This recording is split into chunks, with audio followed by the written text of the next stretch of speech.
welcome to today's webinar on the Pensions Dashboards Programme Digital Architecture. Thank you all for joining us and for registering your interest in responding to our RFI questionnaire. We hope today will provide further clarification and help to answer any questions you may have. Please put your questions in the Q&A box on your screen, and we will be looking to answer as many as we can in our Q&A session. Please note we will be recording the webinar and we will be publishing a recording of it next week, so you can view that on our PDP website. So let me introduce you to the panellists today. I'm Caroline Kiraziz and I work in the Communications and Engagement team for the Pensions Dashboards Programme. We're here today with Raman Dhaliwal, Head of Product Development, Rahat Khalil, Commercial Lead, and David Reid, Head of Policy and Engagement.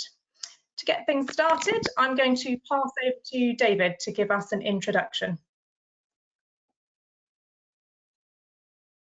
So, having unmuted myself successfully, sorry about that. Thank you, Caroline, and can I add my thanks to you all for making the time to attend this webinar. So, the work that this programme is delivering has a long history stretching back many years, and we're taking lots and lots of learning from all of those previous initiatives into our own journey. So, can we have the next slide, please? There we go. So as I'm sure you're all aware, the aim of the pensions dashboards overall is to enable individuals to access their pensions information online securely, all in one place, thereby supporting better planning for retirement and growing financial well-being. And this, of course, links back to the MAPS UK financial strategy for financial well-being. So the more recent history is probably most relevant to the work that we're here to talk about today. And that's that the government conducted a feasibility study and published the results of that along with a public consultation on delivering pensions dashboards back in December 2018. The government's response to that consultation in April last year set out its position, and there are two key things here. One, that government providers and schemes to provide people's pension information to them via dashboards. And that legislation is currently going through Parliament at the moment. It's approaching the end of its House of Lords stage before it moves on to the House of Commons. The second is that government asked the Money and Pensions Service to take on responsibility for delivering the digital architecture that will enable all dashboards to work, working closely with industry. So it's important to remember that this programme, this Pensions Dashboards programme that we're here to talk about today, is not building a dashboard. MAPS, as part of its pensions guidance function, is going to be delivering a dashboard, but this programme isn't about that. The government response also set out a number of overarching design principles that we should adhere to, and key to this is that individuals are at the heart of the process, and that security, accuracy, simplicity and control are all really important factors. The government response document, our progress update and all of the information on our website is really important background, and I'm sure you've all read it, but if you haven't, there's lots of really good and interesting information in there that will help you in your responses, so I commend it to you. And of course, over the coming months and possibly years, that website is the place to find all of the most up-to-date information about what we're doing and how the programme is progressing. So with that, I'll hand over to Raman. Thank you, David. Could we have the next slide, please? Thank you. So what you all are looking at on your screens is a sort of outline of the proposed architecture. And you will have seen this in quite a few of the publications that we have published. And many of you will be familiar with this. There is a slight difference in this diagram, and as I talk through it, I'll explain it all. If you look at the diagram, so we've got the dashboards right at the top, the dashboard providers. And if you look at the bottom of the screen, we've got the pension providers, including DWP, who will be providing state pension. Right in the middle are a few key features. Now, the task of this program is to enable the users who will be at the front end, at the dashboard, to be able to see their pensions in one place on that dashboard. And our role is to make that happen by creating that central infrastructure which connects the front-end dashboards with the pension providers. So I will go through each of those features in the middle, starting off with the Pension Finder service. So what this does is it orchestrates the find activity across all connected pension providers and schemes. Here we have separated the consent and authorization function from the PFS. For the users, it is the same thing. It won't be a lot different. What is the consent and authorization, or what is the function of the consent and authorization aspect? And so this is the consent and authorizations are for those of the user, or what we call as either the data subject or the customer in this case. And what it does is it enables the search for their pensions and to retrieve their data. So it is a consent from the user to enable the search for their pensions and to retrieve their pensions related data. And it also enables the user to give delegated access to certain third parties like the independent financial advisors or the money and pensions guidance specialists. Now, that authorization by the user is only viable if those who are going to disclose the data can be assured of the identity of the user. So the identity service, which is the little blob next to the consent and authorization service, is for proofing the identity and for management of the authentication credentials. So why are we wanting to do the sort of management of authentication credentials? This is sort of to save the user from re-verifying each time they use the service. The other area here is the governance register. So what does the governance register do? It will govern the technical aspects of the service. For example, the organizational processes or even the online IT components. It will also be responsible for controlling which organizations and what software can access the ecosystem. It may also provide, and we think we want that to happen, is the central reporting mechanism and possibly also sort of managing the service standards and for the technical monitoring of the service. So these, I mean, this is an architecture which has been shared quite a bit. It was the candidate architecture that the DWP had published in their consultation response. We have taken that on and just sort of worked on it a little bit, but the key thing here to remember is the functions that the central architecture needs to deliver. The functions are to find the service, to manage the consent and authorization, to make sure we identify the individual, and also to make sure that the whole of the ecosystem is governed. So we keep the ecosystem secure. We don't have any rogue participants in the ecosystem. So that, I think, broadly is a whistle-stop tour of the architecture. Can we have the next slide, please?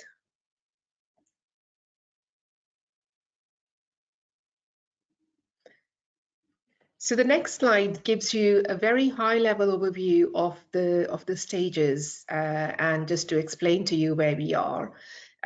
So currently we are in stage 1. where the program setup is complete. We are working on a commercial strategy. The architectural components have been approved by our governance bodies.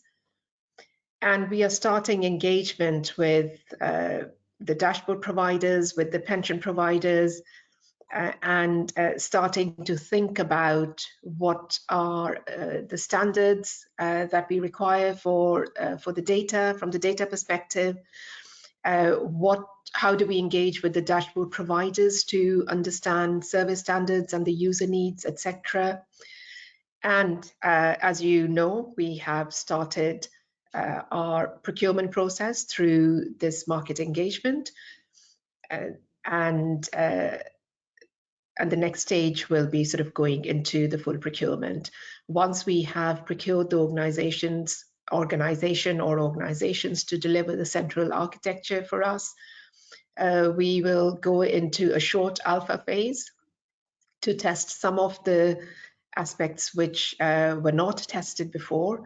And following on from that, we will go into voluntary onboarding during private beta, a bit more of sort of onboarding, staged onboarding, where we get more pension providers participating in sort of providing information to users before deciding the right and the appropriate time to go into public beta, where the services will be more openly available to everyone.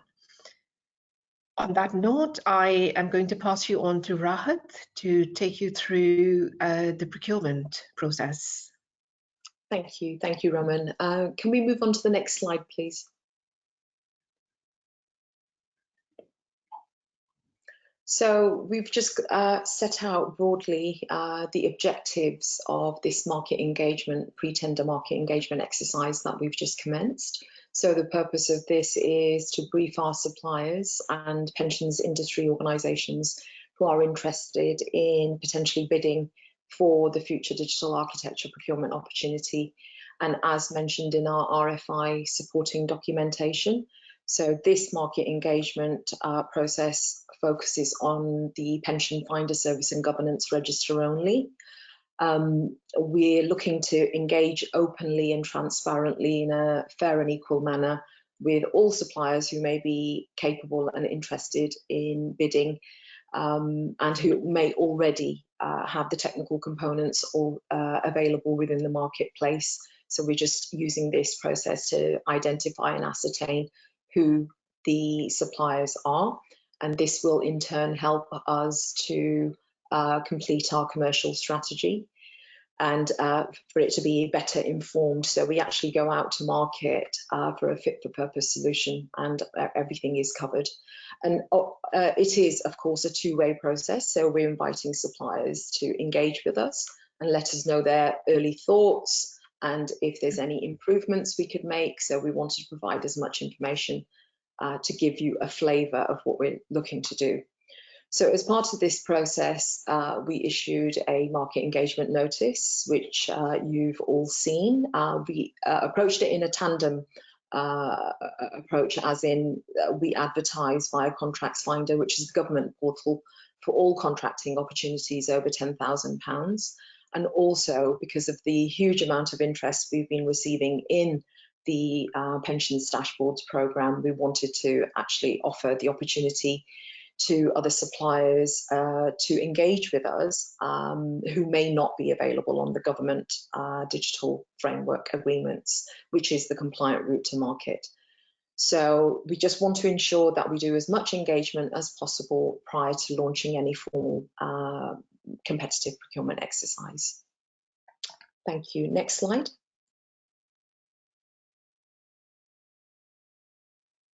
So briefly outlining the next steps. So we are looking to conclude the market engagement exercise on the 31st of July.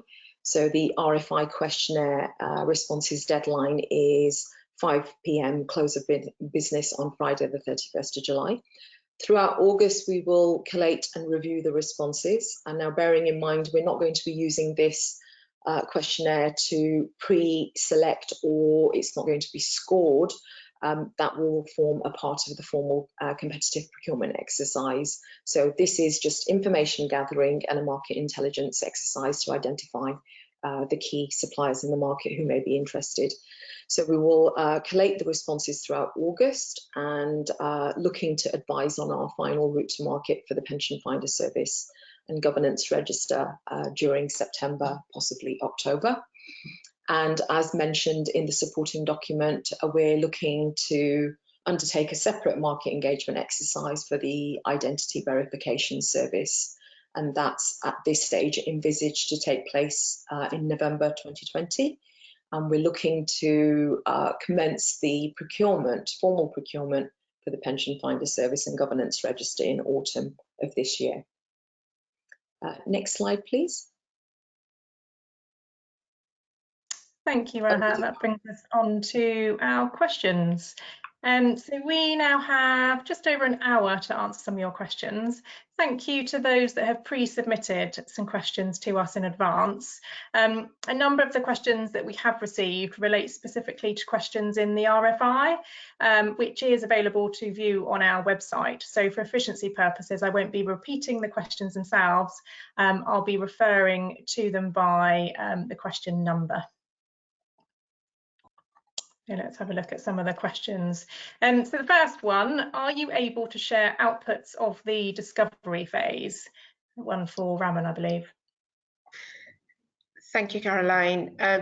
So the feasibility work that DWP undertook in 2018 was the discovery phase for the project.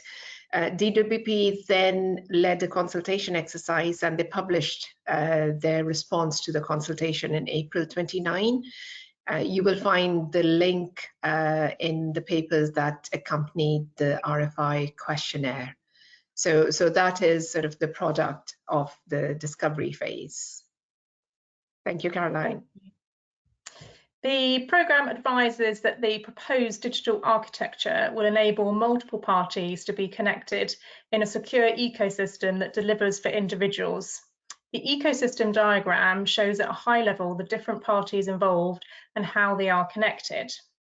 So the question, for the work to date, is there a defined EA architecture and available artifacts? For example, architecture, vision and standards, business architecture and standards, information and data architecture and standards, technology architecture and standards. Another one for Raman, I believe. Yes. So on the architecture, vision and standards, we have shared the proposed architecture, which was introduced by DWP. So this is what we have been talking about. So the key for me is the functions which the central architecture needs to perform, and those are the ones that we have shared. The consultation response states the vision, and it also outlines some key principles and requirements that we need to adhere to. And David made reference to these principles and requirements in when he introduced the session today. On the business architecture and standards, these are to be developed. Information and data architecture and standards, this again is to be developed, and work on this has started, has been kickstarted by the data working group. And finally, technology architecture and standards. So some of these were specified in the consultation response, and there'll be aspects of it which will need to be developed and tested as we start building the architecture. Great, thank you. So this question relates to question 1 of the RFI. Does this question relate to all elements? Pension finder service, identity service, governance register, maps dashboard and other, or just the RFI related elements, pension finder service and governance register? One for you, Rahat, I think. Thank you, Caroline. So like I've just briefly mentioned, this particular market engagement exercise is focusing on the pension finder service and governance register elements of which sit within the ecosystem, and the identity service will be dealt with separately. However, we're more than happy to take any input at this stage, which we will use to inform that separate identity verification market engagement exercise in November. Thank you. We've got another question which relates to question 1 of the RFI. We understand that you are looking for possible product accelerators to support the pensions dashboards services. Can you confirm what other services you would like to include, such as any involvement in setting up governance and standards with industry/regulators, industry/end customer research, PDS service design, set up operation/service model, and operational support services for pension and dashboard providers? Yeah, one for Rahat, I think.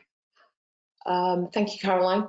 So again, we'd like you to please indicate any additional services you were able to provide or support as part of your response to this question 1 in the RFI questionnaire. This will then help us to assess what is available out there and identify potential solutions. Thank you. So the next question relates to question 2 of the RFI. Is the design, build and run service limited to technology, or will this include operational and support services for pension provider and dashboard providers? Shall I take that, Caroline? Thank you. So what we're currently doing is we are only focusing on the procurement of the central architecture that will support the dashboard service to operate, which is mainly limited to technology, the standards and operation of that architecture. So any operational or support service for pension providers and dashboard providers is outside of the remit of the exercise or of the program. So if the support is operational support, it is for the dashboard providers to consider. If it is the operational support of the central architecture, then yes, the focus is there. We will need to consider as part of this work how we enable the pension providers and the dashboard providers to connect to the central architecture. So this is something that we would like to discuss and sort of see if what support we can give to both the ends of this architectural design. Thank you. Thank you. So the next question relates to question 7 of the RFI. Does the scope of work include any aspects of defining the open standards and ecosystem governance framework? Another one for you, I think, Raman. So the pensions dashboard program's open data standards will be developed by the data working group, which I made reference to earlier. So they have just recently formed.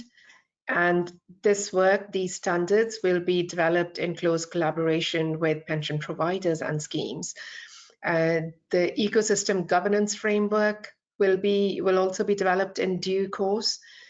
We expect the successful bidders of the infrastructure to be involved in further development of the standards and governance framework, alongside working with the regulators and anyone else. Thank you. Next question, please provide findings of the pensions dashboards prototype project.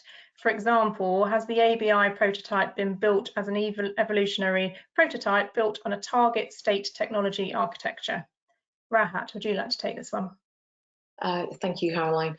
Yes, so we provided the link to the actual prototype project within the RFI supporting document. So please refer to the link provided in that for further information.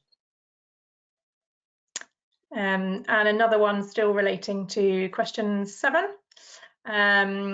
Please confirm if the estimated cost of delivering the architecture solution for a pensions finder service would include live data for the alpha phase. Would you like to pick that one up, Rahat? Yes, absolutely. So please, as part of your response to this particular question, just include a breakdown of the estimated costs which you envisage during the alpha phase testing, including the provision of this synthetic and pseudonymized test data and end-to-end interface testing, because it depends on purely the supplier's current capacity, capability and expertise. Thank you. So the next question relates to question 13 of the RFI. Please clarify who will take ownership of the onboarding process for pension providers. David, would you like to pick this up? Thanks, Caroline. Yeah, it's a really good question, and in some ways, I suppose it depends what is exactly meant by onboarding. And I think this is an issue which remains to be resolved. Clearly, there will be things which the programme will have to do to make sure pension providers and schemes are connected properly to the architecture. But there is also a role for each of the regulators who will be enforcing to make sure schemes and providers comply with the compulsion regulations. Until we understand a bit more about what the detail of those are, it's a bit difficult to say where the dividing line will be at the moment, but clearly it will have to be a collaboration. Thank you. So this next question is relating to question 15 of the RFI. Please also confirm the definition of I can't even pronounce that one. Yes, in terms of with whom, what purposes. We understand that working in open standards implies this. However, could you please clarify further? Interesting. Yes, thank you, Caroline. It's an interesting point that has been raised. So what we want to make sure with the architecture that we create is that it allows for innovation for the years to come. So at present, when we refer to interoperability, we are referring to the various features of the architecture. But on the longer term, the expectation is that we keep in mind open finance when we are thinking of interoperability. Thank you. Or any other developments in the delivery of dashboards and advice. So this question relates to question 17, the RFI. Please clarify if open government platforms refers specifically to the gov.uk platforms, for example, Verify, Notify, Pay, or does this mean generally building platforms to meet open government standards? Who would like to pick this one up? I'm happy to pick this up. So generally, what we are referring to here is the ability to build platforms to meet the open government standards, rather than open government platforms like Verify. But if you are meeting those standards, there are the similarities then with something like Verify, Notify, and Pay on gov.uk. And I think it's probably the right time to just point out that because we are a semi-government or government organization, we do need to adhere to GDS's service standards. So this is quite important for us. Thank you, Caroline. Thank you. So the next question relates to question 20. Please confirm if an identity services has been selected, and if not, how many there might be. Rahat, did you want to answer this one? Yes, thank you, Caroline. So no, we haven't identified any suppliers in this particular element. Like I've mentioned, we are looking to undertake an ID verification market engagement exercise in November this year. So once completed, we will then be in a position to advise if and how we will commence any required procurement process. So again, it's just going to be a market engagement scoping exercise to identify the key players in the market, but nobody has been selected so far. Thank you. So next question, the requirements document states that the pension finder service acts as a trust anchor, providing critical assurances for other elements within the ecosystem. For example, it initiates user authentication and manages user consents and permissions. Therefore, the consent and authorization process are a part of this requirement. It also states that the identity service allows users to authenticate themselves, prove they are who they say they are, so that they can access other elements of the ecosystem. So the first question, please can you confirm what elements of identity verification and ongoing user authentication are in scope for the RFI and future procurement exercise? Specifically, is the method of ongoing user authentication, i.e. how a registered user logs into the dashboard, in or out of scope? Who would like to pick this one up? I'm happy to take this question, Caroline, thank you. So identity verification and authentication is not part of this market engagement. And once we've completed the exercise in November, we'll be in a better position to advise on the details of what we potentially could be taking out to market in the future to meet this requirement. Thank you. And then leading on from this, could you clarify whether the intention is for the pensions dashboard to make use of existing identity services, e.g. gov.uk verify?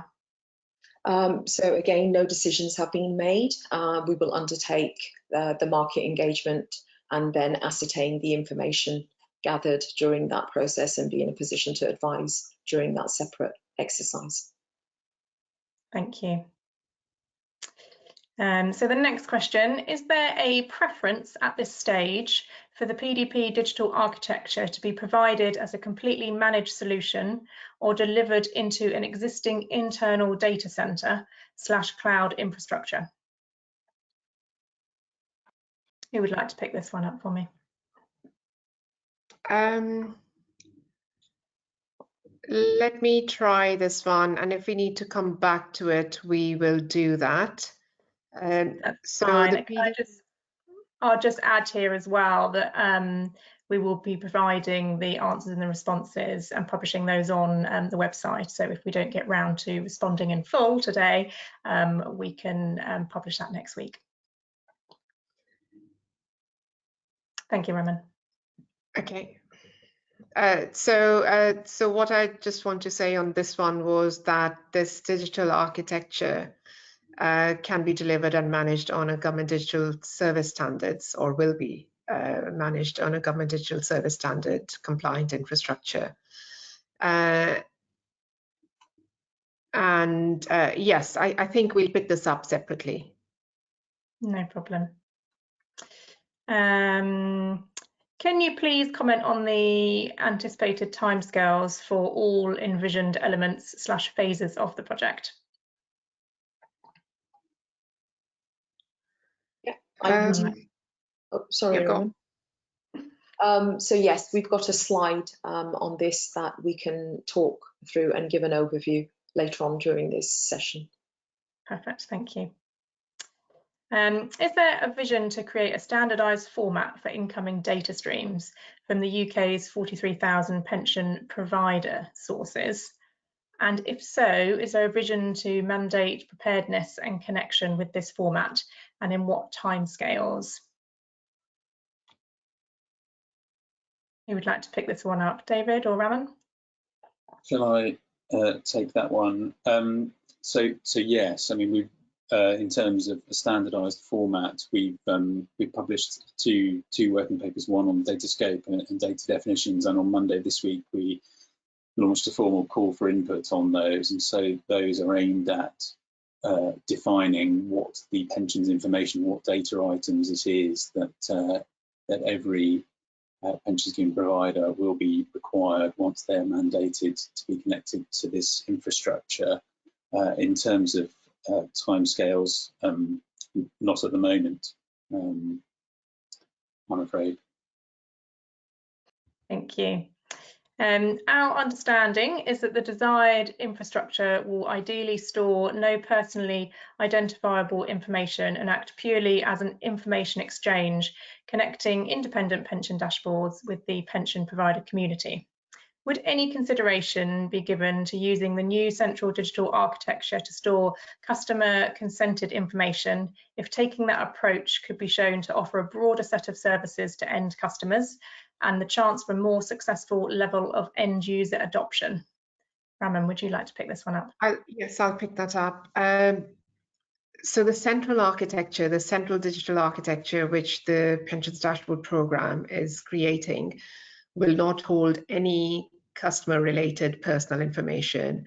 with or without consent. So that was one of the key architectural requirements that DWP had set in their principles that makes the system less,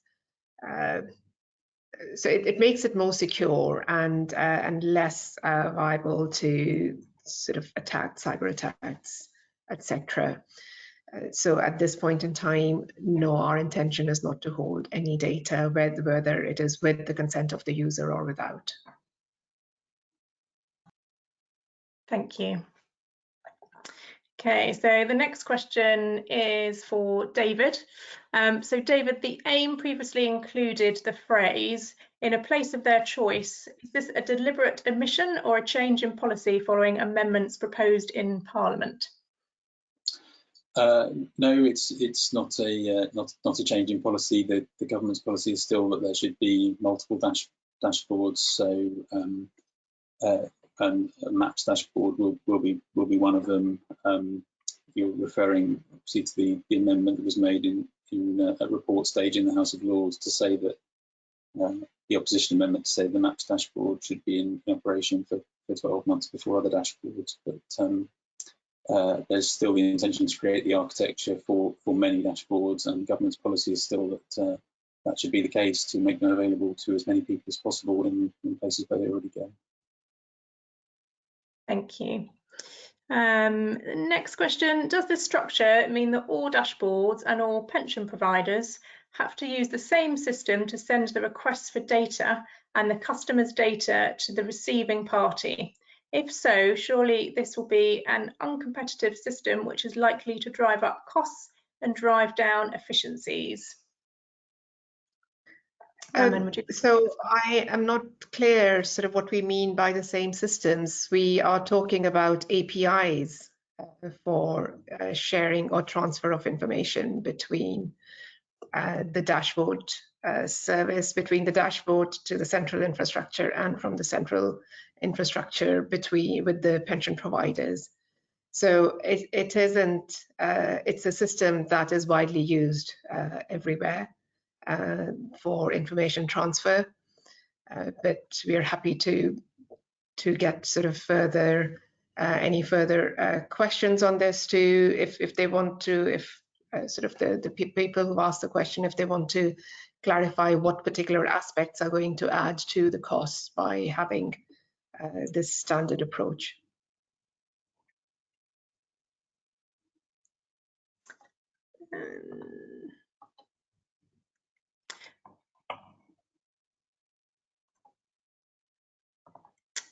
Let's pick up another. I'm just looking through the questions. Give me a moment. The ecosystem diagram shown this afternoon describes the consent and authorization component. The component is not described in the diagram in the RFI document. Please, can you confirm if this new component is in the scope of the RFI, or will it be covered in the IPV market engagement scheduled for November 2020? I'll take that. So it's referred to as part of the pension finder service. It's not the way we have identified it today. It is a separate entity, but it's a function that has been referred to as where we sort of register the consent and authorization of the user, which enables the search of their pensions, because we need their consent to share all their information across the range of pension finders to search for their pensions, and also sort of the consent to retrieve their data. So it is a function which was indicated to within the RFI document. It did not, it wasn't demonstrated as a separate entity as I did in this diagram. And the reason we did that was we wanted to really clarify the purpose of the consent and authorization, because it is quite critical to the process. Thank you. We've got two quite similar questions here.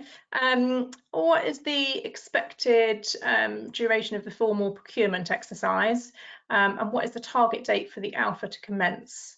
Also, what lag do you anticipate between contract award and alpha go live? So I can take that. So at this stage, we haven't actually confirmed or decided on how long that process will take, because this will depend on the route to market that we actually undertake for the procurement process.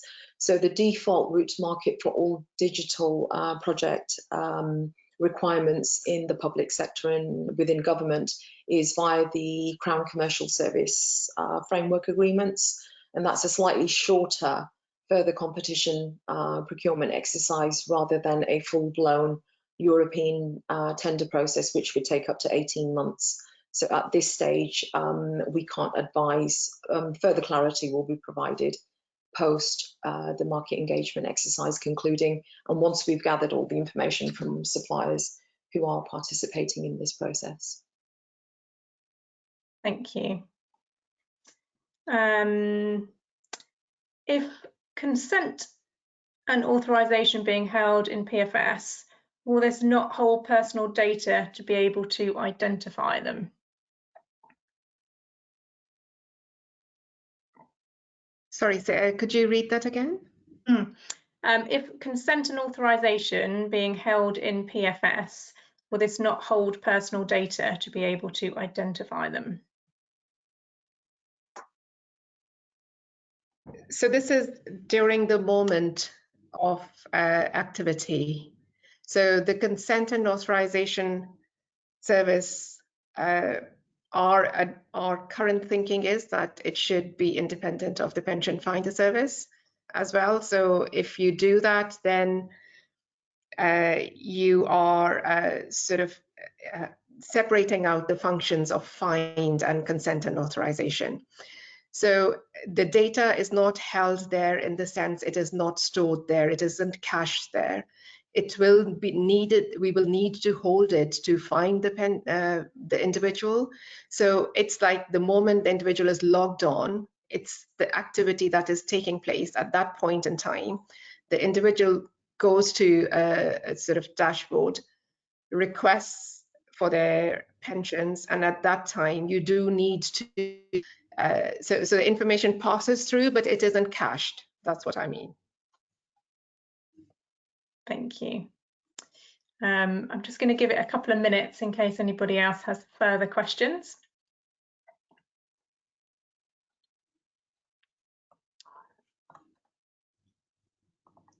Another question that's just popped in. Please elaborate on the governance register features. Would such be limited to service SLAs? So the service SLAs, the service standards we need to sort of develop as over the next few months, or start developing them over the next few months.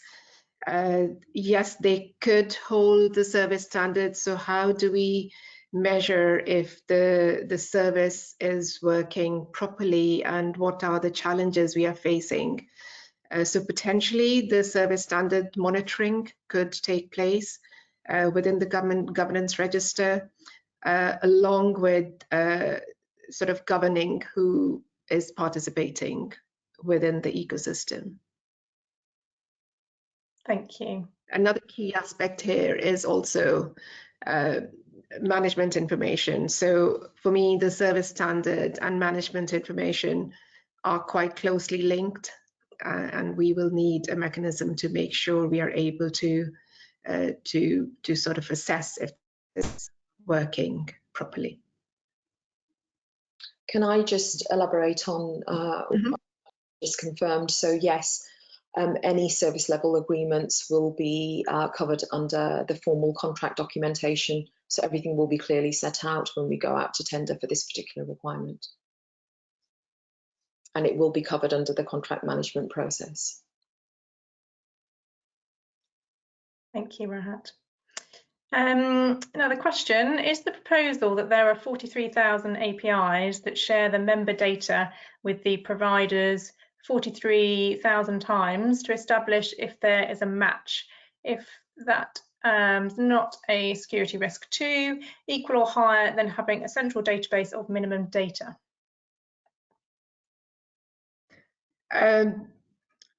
Our view is no, and about sort of matching across 40,000 and building a very secure system to match for their information. We are engaging with specific pension providers to match the information, which is sort of a short-term interaction or movement of data. Holding data in a central database is definitely a lot higher risk than data just transferring through the APIs for a short period of time.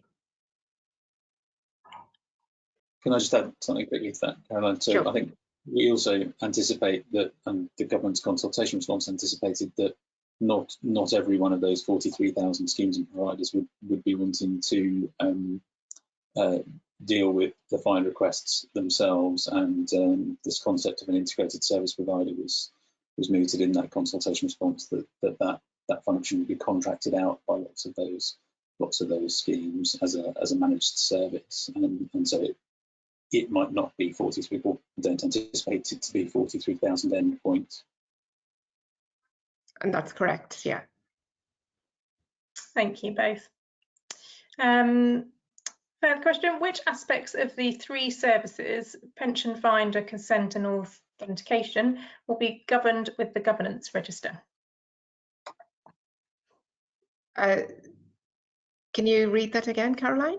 Yeah. Which aspect of the 3 services, pension finder, consent and authentication, will be governed with the governance register?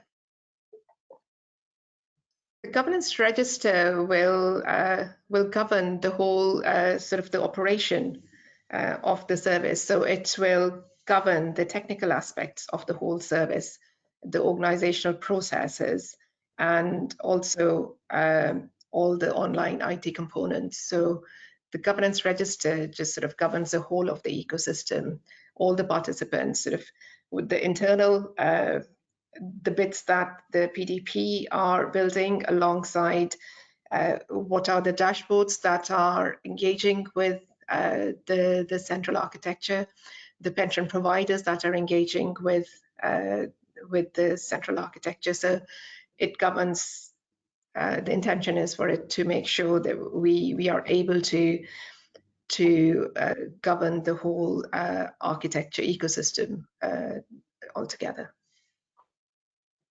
Thank you. I'm just going to give it another minute or 2 for any further questions.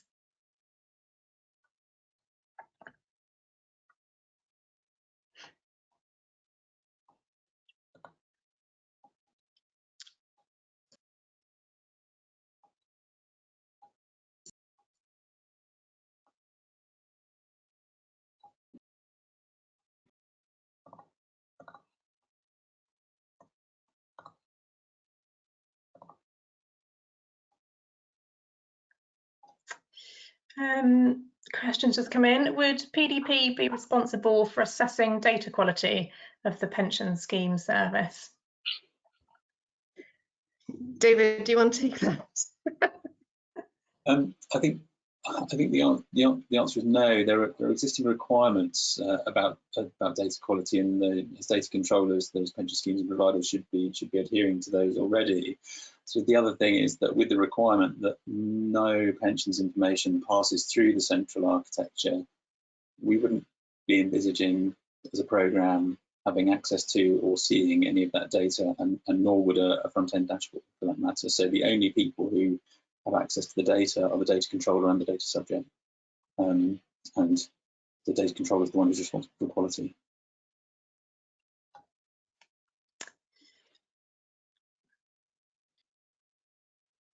Thank you, David. So,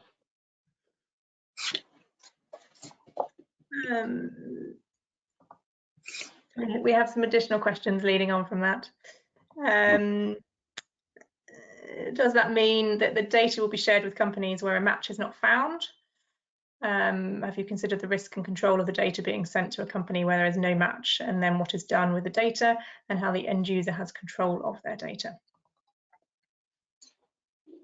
So one of the first things that the data working group is going to consider is what attributes, what personal information is pension schemes and providers need in order to perform an accurate match. And clearly we want people's pensions to be found, and we don't want people's pensions information to be shared with the wrong person. So false positives and false negatives are both a negative experience.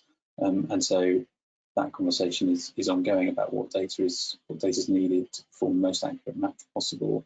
The question referred to data being shared with companies. It's only the pension scheme or provider and the individual at the dashboard viewing the data who'll be able to see the data. There's no data sharing other than that. Thank you. Next question, is there a preference for technical components that exist today, or are you open to considering bespoke solutions that meet the architecture requirements? Yes, Rahat, do you want to come in? Yes. Are we looking at what's out there and what people have got to offer, right? Absolutely. I don't think I could have put it any better myself.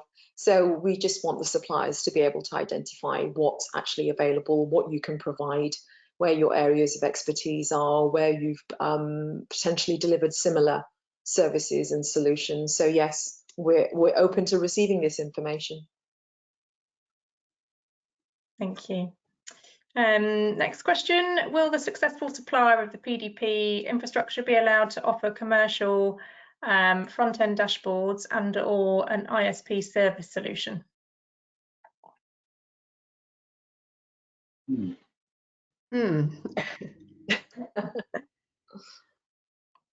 It's I don't know, Rahat, unless you have you're able to answer it, I think this is something we may want to think about. David, Rahat? Yes, because we're looking at them as separate but connected services. So pensions dashboard service itself is you know, an end-to-end service. So at this stage, I think we'll probably come back and have a think about how we're envisaging that, because obviously we haven't formally kick-started any procurement yet, and the government dashboard is going to be provided by the Money and Pension Service, and other commercial providers will be developing their own dashboards as well. So I think it's a little bit of a wider question at this stage. Thank you. I'm just going to give it a minute or two for further questions.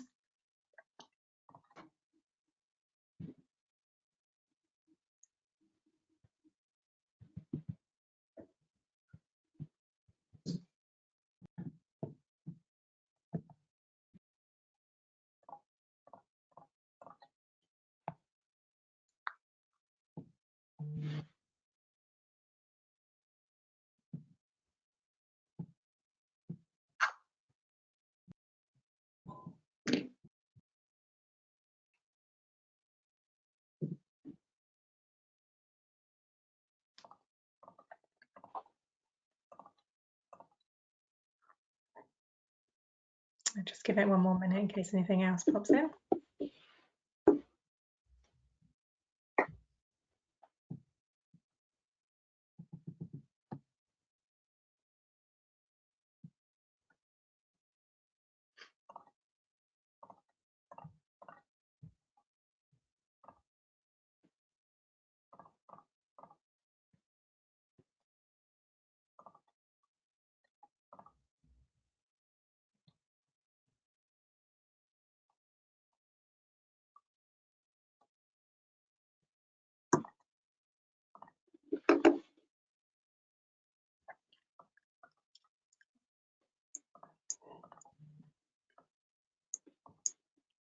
Okay, well, I think we will draw our webinar to a close.